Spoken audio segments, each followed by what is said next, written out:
दरवर्षी दिवाळी आली ना की मन आपोआप भारतात जातं. आईच्या हातचा फराळ आठवतो, घरातल्या दिव्यांचा उजेड आठवतो आणि आकाशात झगमगणारे फटाकेही आठवतात. पण इथे दुबईत दिवाळीला सुट्टी नसते. सकाळी ऑफिस, दिवसभर मीटिंग्स आणि रात्री कॉल्स, आयुष्य चालूच राहतं. पण याच कामांच्या मध्येच आईचा फोन येतो आणि ती विचारते, बाळा घरात दिवा लावलाय ना? त्याच्यावर मी तिला बोलते, हो आई, ऑफिसवरून गेले ना की नक्की लावते. पण खरं सांगायचं तर तो दिवा मी घरासाठी नाही, मनासाठी लाव. मग एकदम मनात विचार येतो की दुबई आता माझं घर बनलेलं आहे ना. या शहराने मला स्वप्न दिली, संधी दिली, स्वतःचं नाव कमावण्याची ताकद दिली. म्हणूनच दिवाळीला आम्ही आमच्या ऑफिसमध्ये पूजा करतो, घरी पूजा करतो.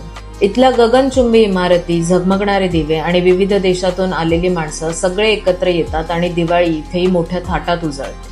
त्या प्रकाशात मला आपला भारत दिसतो. तीच संस्कृती, तीच परंपरा, तोच भाव आणि मन एकदम अभिमानाने भरून जातं. दुबई आज भारतासारखीच उजळते. इथले रस्ते, इमारती, लोक, सगळीकडे प्रकाश, रंग आणि हसरे चेहरे.